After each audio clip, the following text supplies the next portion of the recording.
Hey guys, welcome back to our channel. അപ്പോൾ ഇന്ന് നമ്മൾ കാണാൻ പോകുന്നത് the first night with duke എന്ന ഡ്രാമയുടെ 11ാമത്തെ എപ്പിസോഡാണ്. അങ്ങനെ നമ്മുടെ കഴിഞ്ഞ എപ്പിസോഡിൽ ഗീബൺ ആകട്ടെ കിങ് പറയാത്ത കാര്യമൊന്നും അനുസരിക്കാതെ വന്നതുകൊണ്ട് കിങ് ആകട്ടെ ഇപ്പൊ സിയോങ്ങിന്റെ വാക്ക് കേട്ടിട്ട് ഒരു പണിഷ്മെന്റ് പോലെ അവനെ ബോർഡറിലേക്ക് അയക്കുന്നുണ്ട്. അവിടെ ഈ ഒരു രാജ്യത്തിലെ എനിമീസുമായിട്ട് വലിയ ഒരു ഫൈറ്റിൽ തന്നെ ഏർപ്പെടുന്ന ഗീബണിനെ കാണിച്ചുകൊണ്ടാണ് ഇന്നത്തെ എപ്പിസോഡ് തുടങ്ങുന്നത്. അവിടെ വെച്ചാകട്ടെ അവരുടെ എനിമീസ് ഇപ്പോൾ ഒരുപാട് നമ്പേഴ്സിലായിട്ട് വന്നിട്ട് അവർ കണ്ടിന്യൂസ് ആയിട്ട് അറ്റാക്ക് ചെയ്തുകൊണ്ടിരിക്കുകയാണ്. കൂട്ടത്തില് നമ്മുടെ ഗീബണിന്റെ ഒപ്പം ഉണ്ടായിരുന്ന പല സോൾജിയേഴ്സും മരണപ്പെട്ട് പോകുന്നുണ്ട്. പക്ഷെ ഗീബൺ ആകട്ടെ അവരുടെ എല്ലാവരുടെയും എതിരെ ഒറ്റയ്ക്ക് ഫൈറ്റ് ചെയ്തുകൊണ്ടിരിക്കുകയാണ്. ഇതേ നേരം ചാക്കി ആകട്ടെ അവളുടെ സാധനങ്ങളൊക്കെ പാക്ക് ചെയ്ത് ഗീബന്റെ വീട്ടിലേക്ക് പോവാൻ നിൽക്കുന്ന നേരത്ത് അവളുടെ വീട്ടിൽ നിന്ന് തന്നെ അവൾക്കൊരു കീ ചെയിൻ കിട്ടുന്നുണ്ട്. ഇത് കാണുമ്പോൾ അവൾ ആകെ ഷോക്ക്ഡ് ആയിട്ട് പോകുന്നുണ്ട്. കാരണം അവൾ ഈ ടൈം ട്രാവൽ ചെയ്യുന്നേക്കാളും മുമ്പ് റിയൽ വേൾഡിൽ വെച്ച് അവളുടെ കോളേജിന് അപ്പുറത്തുണ്ടായിരുന്ന ഒരു ഷോപ്പിൽ നിന്ന് ഇതുപോലെ തന്നെയുള്ള ഒരു കീ ചെയിൻ അവൾ ഓൾറെഡി വാങ്ങിച്ചു വെച്ചിട്ടുണ്ടായിരുന്നു. അങ്ങനെ അതുപോലെ തന്നെ സെയിം കീ ചെയിൻ ഇവിടെ നിന്നും കാണുമ്പോൾ ഇനി ടൈം ട്രാവൽ ചെയ്ത് വന്നതിന്റെ പുറകിൽ ഇത് ആണോ എന്ന് അവൾക്ക് ചെറിയ ഡൗട്ടൊക്കെ തോന്നുന്നുണ്ട്.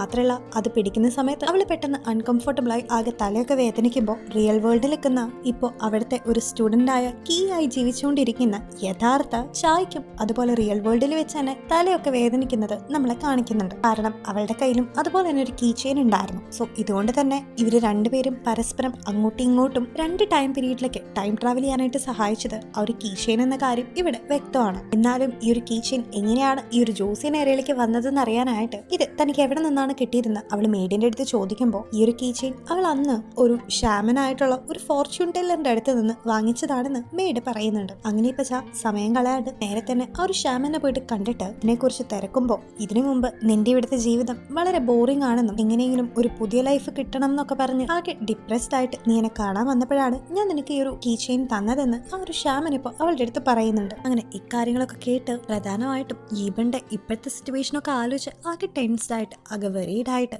അവൻ ഓക്കെ ആണോ അവൻ എന്തെങ്കിലും പറ്റിക്കാണോ എന്നൊക്കെ ചിന്തിച്ച് അടക്കാണ് ചാ. എന്നാൽ ഇതേ നേരം തന്നെ സിയോങ്ങിന്റെ വാക്ക് കേട്ടിട്ട് കിങ് ഇപ്പോൾ അവനെ ബോർഡറിലേക്ക് അയച്ചിട്ടുണ്ടായിരുന്നെങ്കിലും ഇപ്പോഴാണ് ശരിക്കും ഈബണാണ് താൻ ഇത്രയും കാലം പ്രൊട്ടക്ട് ചെയ്തതെന്നും ഇനി ഈബൺ ഇവിടെ ഇല്ലാത്ത നേരത്ത് ഈ ഒരു കിങ്ങിന്റെ ശത്രുക്കള് അയാളെ എന്തെങ്കിലും ചെയ്യുമോന്നൊക്കെ ടെൻഷൻ അടിച്ച് ആകെ വെറീഡ് ആയിട്ടിരിക്കുന്ന കിങ്ങിനെ നമ്മളെ കാണിക്കുന്നുണ്ട്.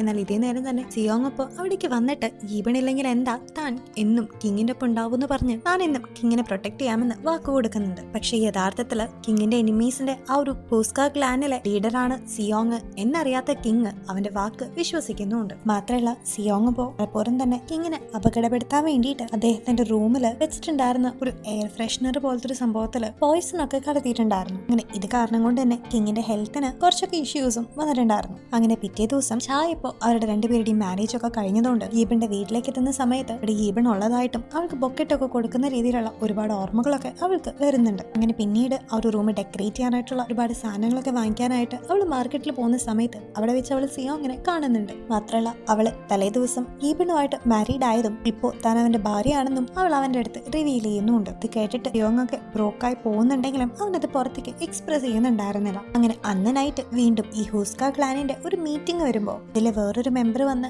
ഇപ്പോൾ സിയോങ്ങിന്റെ ചെവിയിൽ എന്തോ പറയുമ്പോൾ അത് കേട്ട് അവൻ വളരെയധികം ഹാപ്പി ആകുന്നുണ്ട്. ഇതേ നേരം മാർക്കറ്റിൽ നിന്ന് കുറെ ഫ്ലവേഴ്സ് ഒക്കെ വാങ്ങിച്ച് തിരിച്ചെത്തിയ ചായ ആകട്ടെ അവരുടെ വീടിന്റെ മുമ്പിൽ വെച്ച് ഇവന്റെ ഒരുപാട് ഗാർഡുകളൊക്കെ കരയുന്നതാണ് അവൾ കാണുന്നത്. അങ്ങനെ എന്തോ സംശയം തോന്നി അവൾ കാര്യം തിരക്കുമ്പോൾ ബോർഡറിൽ നടന്ന ആ ഒരു വാറിന്റെ ഇടയിൽ ഈബണ്ണെ ശത്രുക്കൾ കൊന്നു എന്ന് ആ ഒരു ഗാർഡ് പറഞ്ഞ് കരയുമ്പോൾ അത് കേട്ട് പെട്ടെന്നൊന്ന് ഷോക്ക്ഡ് ആയെങ്കിലും ഈബണ്ണ ഒരിക്കലും അങ്ങനെ മരിക്കാനായിട്ട് സാധിക്കില്ലെന്നും അവൻ എന്തായാലും തിരിച്ചു വരുമെന്നും ഇതൊക്കെ ഒരു റൂമർ ആണെന്നും അവളെ തന്നെ പറഞ്ഞ് വിശ്വസിപ്പിക്കുന്നുണ്ടെങ്കിലും എന്താണ് ചെയ്യേണ്ടത് എന്താണ് വിശ്വസിക്കേണ്ടതെന്ന് അറിയാണ്ട് പകച്ചിരിക്കുന്ന ചായയെ ഇപ്പൊ നമ്മളെ കാണിക്കുന്നുണ്ട്. അങ്ങനെ തന്റെ ഹസ്ബൻഡിനെ ഇഷ്ടപ്പെട്ടു പോവോ എന്നുള്ളൊരു പേടിയിൽ അവൾ എങ്ങനെയെങ്കിലും അവനെ രക്ഷിക്കണമെന്ന് ഉറപ്പുവരുത്തി ബോർഡറിലേക്ക് പോകാനായിട്ടുള്ള ഒരു തീരുമാനം എടുക്കുന്നുണ്ട്. അങ്ങനെ അതിന്റെ ഭാഗമായിട്ട് ആവശ്യമുള്ള സാധനങ്ങളൊക്കെ അവിടെ അന്വേഷിക്കുമ്പോൾ അവിടെ പോകും മുമ്പ് ഈബൺ അവൾക്കായിട്ട് എഴുതിയിരുന്ന ഒരു ലെറ്റർ അവൾക്ക് കിട്ടുന്നുണ്ട്. അതില് തനിക്ക് മരണത്തെക്കാളും പേടി അവൾ ഇവിടെ ഒറ്റയ്ക്കാക്കി വിട്ടു പോകുന്നതാണെന്നും അവള് തന്റെ ജീവിതത്തിലേക്ക് കയറി വന്നതിന് ശേഷം അവന്റെ ജീവിതത്തിൽ സംഭവിച്ച നല്ല മാറ്റങ്ങളെ പറ്റിയിട്ടൊക്കെ അവൻ എഴുതിയിരിക്കുന്നത്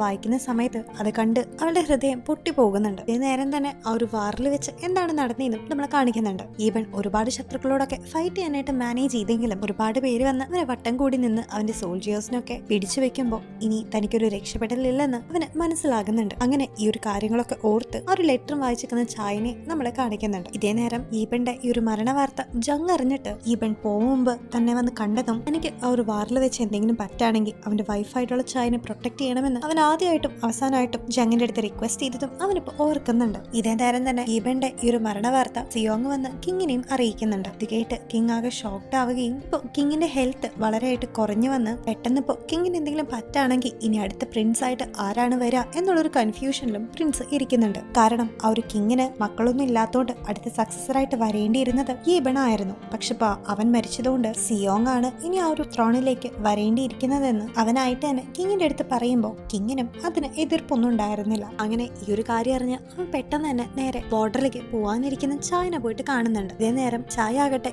ഈബൺ മരിച്ചിട്ടില്ലെന്നും ഞാൻ അവനെയും കൊണ്ട് തിരിച്ചു വരുമെന്ന് പറഞ്ഞ് അവിടെ നിന്ന് ഇറങ്ങുമ്പോൾ അവിടേക്ക് പോയ ഒരൊറ്റ ആള് പോലും രക്ഷപ്പെട്ട് തിരിച്ചു വന്നിട്ടില്ലെന്നും ഒരു പക്ഷെ നീ എന്നെ കണ്ടീഷൻ ആക്സെപ്റ്റ് ചെയ്യുകയാണെങ്കിൽ അറ്റ്ലീസ്റ്റ് ഈബന്റെ ബോഡിയെങ്കിലും ഇവിടെ എത്തിക്കാനായിട്ടുള്ള സോൾജിയേഴ്സിനെ ഞാൻ കിങ്ങിനോട് പറഞ്ഞ് അവിടേക്ക് അയക്കാമെന്നും ഇപ്പൊ സിയോങ് അവളുടെ അടുത്ത് പറയുന്നുണ്ട്. പക്ഷെ അതിന് അവന്റെ കണ്ടീഷൻ എന്താന്ന് വെച്ചാൽ അവന് മാരി ചെയ്യണം എന്നതായിരുന്നു. ഇതും പറഞ്ഞ് അവനിപ്പോ ബലമായിട്ട് തന്നെ അവളെ കിസ് ചെയ്യാനായിട്ട് പോകുമ്പോൾ കണ്ട ദേഷ്യം വരുന്ന ചായ ആകട്ടെ അവന് പിടിച്ചു മാറ്റി ഞാൻ മരിക്കേണ്ടി വന്നാൽ പോലും നിന്നെ പോലെ ഒരാളുടെ ഭാര്യയായിട്ട് ജീവിക്കില്ലെന്ന് പറഞ്ഞ് അവിടെ നിന്ന് പോവുകയാണ്. പോവും മുമ്പ് ഈബൺ നിന്റെ പാരന്റ്സിനെ കൊന്നത് മനഃപൂർവ്വം അല്ലെന്നും അത് കിങ്ങിന്റെ ഓർഡർ പ്രകാരമായിരുന്നു. അതിന്റെ പേരിൽ ഈബണ് ഈ ഒരു നിമിഷം വരെ വേദന മാത്രം ഉണ്ടായിട്ടുള്ളൂ എന്നും പിന്നെ പോലെ തന്നെ അവനും ഒരുപാട് വേദനിച്ചിരുന്നു എന്നും പറഞ്ഞിട്ടാണ് അവളിപ്പോ അവിടെ നിന്ന് പോകുന്നത്. അങ്ങനെ പിറ്റേ ദിവസം ആകട്ടെ കിങ് ഇപ്പോ എല്ലാവരുടെ ഒരു മീറ്റിംഗ് വിളിച്ചുകൂട്ടി ഈബന്റെ മരണകാര്യവും എന്റെ ഹെൽത്ത് ഇങ്ങനെ കുറഞ്ഞു വരുന്നുണ്ട് അടുത്ത കിങ് ആയിട്ട് സിയോങ്ങിനെ കൊണ്ടുവരണം എന്നൊക്കെ പറയുമ്പോൾ ആ ഒരു ഹൂസ്ക ക്ലാനിന്റെ മെമ്പേഴ്സ് ആയിട്ടുണ്ടായിരുന്ന അവിടുത്തെ ആൾക്കാർ അതിനെ സപ്പോർട്ട് ചെയ്ത് സിയോങ് തന്നെ അടുത്ത രാജാവെന്ന് പറയുമ്പോൾ മറ്റു ചിലരാകട്ടെ ഇതിനെ ഒപ്പോസ് ചെയ്ത് സിയോങ്ങിനെ പോലെ ഒരു ക്രിമിനലിന് രാജാവാകാനായിട്ടുള്ള കഴിവൊന്നുമില്ലെന്ന് പറയുമ്പോൾ അത് കേട്ട് ദേഷ്യം വരുന്ന സിയോങ് ഇപ്പോൾ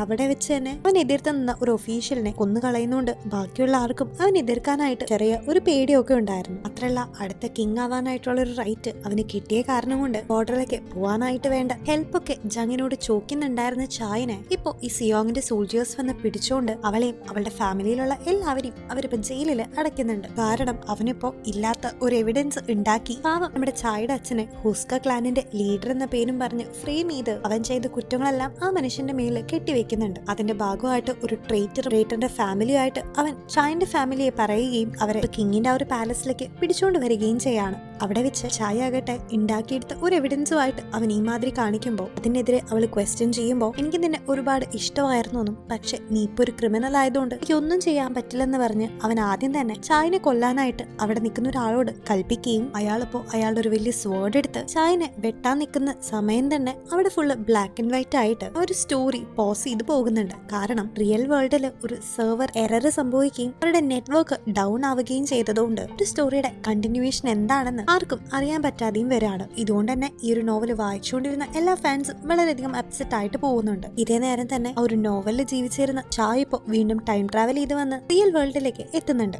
അവിടെ വെച്ച് ശരിക്കത്തെ ചായ ആയിട്ട് ജീവിച്ചുകൊണ്ടിരുന്ന ആ ഒരു കുട്ടി ഇപ്പൊ അവളുടെ പേരിൽ മോഡേൺ ആയിട്ടുള്ള വേൾഡിൽ ജീവിക്കുന്നത് അവള് കാണുന്നുണ്ട്. അങ്ങനെ ഈ ടൈം ട്രാവൽ ചെയ്ത് രണ്ടുപേരും അവിടെ വെച്ച് മീറ്റ് ചെയ്യുമ്പോൾ മോഡേൺ വേൾഡിൽ ജീവിക്കുന്ന യഥാർത്ഥ ചായ ഇപ്പോ അവിടെ നടന്ന ഒരു സെർവർ എറർ കാരണമാണ് അവരുടെ സ്റ്റോറി പോസ് ചെയ്ത് പോയെന്നും ഒരു മണിക്കൂറിനകം അത് വീണ്ടും പബ്ലിഷ്ഡ് ആകുമെന്നും അവളുടെ അടുത്ത് പറയുന്നുണ്ട്. മാത്രമല്ല ഒരു സ്റ്റോറിയിൽ എവിടെയെങ്കിലും ഈവൻ മരണപ്പെട്ടോ എന്ന് ടൈം ട്രാവൽ ചെയ്ത് വന്ന ചായ ഇപ്പോ റിയൽ വേൾഡിലുള്ള ചായയുടെ അടുത്ത് ചോദിക്കുമ്പോൾ ഇതുവരെ ആ ഒരു സ്റ്റോറിയിൽ അങ്ങനെ ഒരു ലൈൻ അവൾ വായിച്ചിട്ടില്ലെന്ന് പറയാണ്. ഇത് കേൾക്കുമ്പോഴാണ് ടൈം ട്രാവൽ ചെയ്ത് വന്ന ചായക്ക് ഇത്തിരി സമാധാനമാകുന്നത്. എന്നാൽ ഇതേ നേരം തന്നെ അവർ രണ്ടുപേരുള്ള വീട്ടിലേക്ക് മൗണ്ടൻ ഗോഡ് ആയിട്ടുള്ള സ്പിരിറ്റ് ആയിട്ടുള്ള ആ ഒരു ബോയ് കയറി വരുന്നുണ്ട്. അവനെ കാണുമ്പോൾ ഇതിനു മുമ്പ് തനിക്ക് ആ ഒരു ബ്രേസ്ലെറ്റ് തന്നത് ഇതേ പയ്യനാണെന്ന് ടൈം ട്രാവൽ ചെയ്ത് വന്ന മനസ്സിലാക്കുന്നുണ്ട്. മാത്രമല്ല ഈ റിയൽ വേൾഡിൽ ജീവിച്ചിരുന്ന കെ എന്ന് പറഞ്ഞ സ്റ്റുഡന്റിന് ഇവിടെ ജീവിച്ച് മതിയായപ്പോ തനിക്ക് എങ്ങനെയെങ്കിലും പുതിയൊരു ലൈഫ് സ്റ്റാർട്ട് ചെയ്യണമെന്നും ഇവിടെ വിട്ട് പോകണമെന്ന് ആഗ്രഹിച്ചിട്ടാണ് അവള് ഈ ഒരു കീ ചെയിൻ വാങ്ങിച്ചിട്ടുണ്ടായിരുന്നത്. അതേ നേരം തന്നെ ജോസിയെ നേരയിൽ ശരിക്കും ജീവിച്ചിരുന്ന ചായയും അതുപോലെ ഒരു ബ്രേസ്ലെറ്റ് വാങ്ങിക്കുന്നത് എനിക്ക് ആ ഒരു ലൈഫ് വളരെ ബോറിംഗ് ആണെന്നും വേറൊരു ലൈഫിൽ ജനിക്കണം എന്ന ആഗ്രഹമായിട്ടായിരുന്നു. അങ്ങനെ ഒരേ ആഗ്രഹത്തിൽ തന്നെ രണ്ടുപേരും ഉറച്ചു നിന്ന് ഒരു കീ ചെയിൻ തൊട്ട് ആഗ്രഹിച്ചതുകൊണ്ടായിരിക്കണം അവരിപ്പോ ടൈം ട്രാവൽ ചെയ്ത് രണ്ട് ഡിഫറെന്റ് ആയിട്ടുള്ള ഏറകളിലേക്ക് താൻ തന്നെയാണ് അവർ എത്തിച്ചിരിക്കുന്നതെന്നും ഇപ്പൊ ഒരു സ്പിരിറ്റ് പറയുന്നുണ്ട്. മാത്രമല്ല അവർ രണ്ടുപേരും കൂടി എന്നെ കുറച്ചൊക്കെ എന്റർടൈൻ ചെയ്ത കാരണം കൊണ്ട് അവർക്ക് രണ്ടുപേർക്കും കൂടി 3 സെന്റൻസിൽ ഈ ഒരു സ്റ്റോറിനെ എങ്ങനെ വേണമെങ്കിലും മാറ്റാമെന്ന് പറഞ്ഞ് അവനിപ്പോ അവർക്ക് രണ്ടുപേർക്കും ഒരു ചാൻസ് കൊടുക്കുന്നുണ്ട്. അങ്ങനെ ഇപ്പോ യഥാർത്ഥ ചായയും ടൈം ട്രാവൽ ചെയ്ത് വന്ന ചായയും കൂടി ആ ഒരു സ്റ്റോറിനെ 3 വരികളിലായിട്ട് മാറ്റി എഴുതുന്നുണ്ട്. അങ്ങനെ അവളിപ്പോ വരുത്തിയ ചേഞ്ചസിന്റെ ഭാഗമായിട്ട് ഒരു നോവലിലെ സ്റ്റോറിയിൽ ചായനെ ആ ഒരു എക്സിക്യൂഷണർ അയാളുടെ വാളെടുത്ത് വെട്ടുന്ന നേരം മുമ്പ് തന്നെ അയാളുടെ മേത്ത് ഒരു ബി വന്ന് കടിക്കുമ്പോൾ ആ ഒരു ചാൻസ് മിസ്സായി പോകുന്നുണ്ട്. മാത്രമല്ല യോങ്ങിന് നിങ്ങളൊക്കെ പറയാൻ പറ്റുന്നതിന് മുമ്പ് തന്നെ റിയൽ വേൾഡിൽ ഇപ്പൊ ഉണ്ടായിരുന്ന യഥാർത്ഥ ചാ പറയുന്ന കേട്ടിട്ട് ഇപ്പൊ ചാ ഒരു പ്രത്യേക വാക്ക് പറയുമ്പോൾ ഇത് കേട്ട് സിയോങ് ഒന്ന് സ്റ്റക്കായി പോകുന്നുണ്ട്. കാരണം ഈ ടൈം ട്രാവലിംഗിനൊക്കെ മുമ്പ് സിയോങ്ങും യഥാർത്ഥമായിട്ടുണ്ടായിരുന്ന ചായ്ക്കും തമ്മിൽ ചെറിയൊരു ബോണ്ടിങ് ഒക്കെ ഉള്ള സമയത്ത് അവര് രണ്ടുപേരും കൂടി എക്സ്ചേഞ്ച് ചെയ്തിരുന്ന ഒരു വാക്കായിരുന്നു അത്. അങ്ങനെ ആ ഒരു ഡിസ്ട്രാക്ഷനിൽ ചായും അവളുടെ ഫാമിലിയും കഷ്ടിച്ച് രക്ഷപ്പെടുന്നുണ്ട്. പക്ഷെ അന്ന് നൈറ്റ് സിയോങ് ഇപ്പോ അധികം വൈകാതെ താൻ ഈ രാജ്യത്തിന്റെ കിങ് ആവുന്ന അഹങ്കാരത്തോടു കൂടി അതിന്റെ പവർ ഉപയോഗിച്ച് ചായനെ ഒറ്റയ്ക്ക് ജയിലിൽ നിന്ന് പിടിച്ചുകൊണ്ട് വരികയും അവളോട് തനിക്ക് അത്രയും ഇഷ്ടം ഉണ്ടായിരുന്നതുകൊണ്ട് ലാസ്റ്റായിട്ട് അവൾക്കൊരു ചാൻസ് കൊടുക്കാന്ന് പറഞ്ഞിട്ട് ഒരു പ്രാവശ്യം കൂടിയും അവള് തന്നെ മാരി ചെയ്യാനായിട്ട് സമ്മതിക്കുന്നുണ്ടോ എന്ന് ചോദിക്കുന്നുണ്ട്. ഇത് കേട്ട് അപ്പോഴും ഉറപ്പിച്ച് തന്നെ ഞാൻ ഈബന്റെ ഭാര്യയാണെന്നും മരിക്കേണ്ടി വന്നാൽ പോലും ഞാൻ നിന്റെ ഒപ്പം വരില്ലെന്നും ചാ ഉറപ്പിച്ച് പറയുമ്പോൾ അത് കേട്ട് നിർബന്ധപൂർവ്വം തന്നെ അവൻ ചായനെ അവന്റെ ബെഡ്റൂമിലേക്ക് കൊണ്ടുവരാനായിട്ട് ഓർഡർ ചെയ്യുന്നുണ്ട്. പക്ഷെ ഇത് കേട്ട് ചായ ഇപ്പോ പെട്ടെന്ന് തന്നെ അവിടെ നിന്ന് ഓടി കഷ്ടിച്ച് രക്ഷപ്പെടുന്നുണ്ടെങ്കിലും ഇവന്റെ സോൾജിയേഴ്സ് ഒക്കെ അവളുടെ പുറകിൽ ഓടിയെത്തുമ്പോൾ ചാ വീണ്ടും പെട്ടുപോകുന്നുണ്ട്. അങ്ങനെ തിരിച്ചിപ്പോ സിയോങ് ചായന്റെ അടുത്ത് വന്നിട്ട് നിനക്ക് ഞാൻ ഒരവസരം ഏറ്റവും ഫൈനലായിട്ട് തന്നു, ഇനി ഞാൻ അതിനോട് ക്ഷമിക്കില്ലെന്നൊക്കെ പറഞ്ഞുകൊണ്ടിരിക്കുന്നതിന്റെ ഇടയിൽ തന്നെ ചാ വീണ്ടും അവനെ അറ്റാക്ക് ചെയ്യാനായിട്ട് നിൽക്കുമ്പോൾ ഇത്രയും വലിയ ഗുണ്ടയായിട്ടുള്ള സിയോങ്ങിന്റെ അടുത്ത് പിടിച്ചെക്കാനായിട്ട് ചായക്ക് പറ്റാണ്ട് സിയോങ് തന്നെ അവന്റെ വാളെടുത്ത് ഇപ്പൊ ചായനെ അറ്റാക്ക് ചെയ്യാനായിട്ട് നിൽക്കുന്ന അതേ നേരത്തെ തന്നെ അവന്റെ വാളിനെ തട്ടി മാറ്റി അവിടേക്ക് ഒരു അമ്പ് എത്തുന്നുണ്ട്. അധികം വൈകാതെ തന്നെ ആ ഒരു ഗേറ്റും തുറന്ന് ഇപ്പോ ഈബൻ വരുന്നത് വളരെ സന്തോഷത്തോടെയും അഭിമാനത്തോടെയും നോക്കി നിൽക്കുന്ന ചായനെയും കാണിച്ച് ഇന്നത്തെ എപ്പിസോഡ് ഇവിടെ എൻഡ് ചെയ്യാണ്. So guys,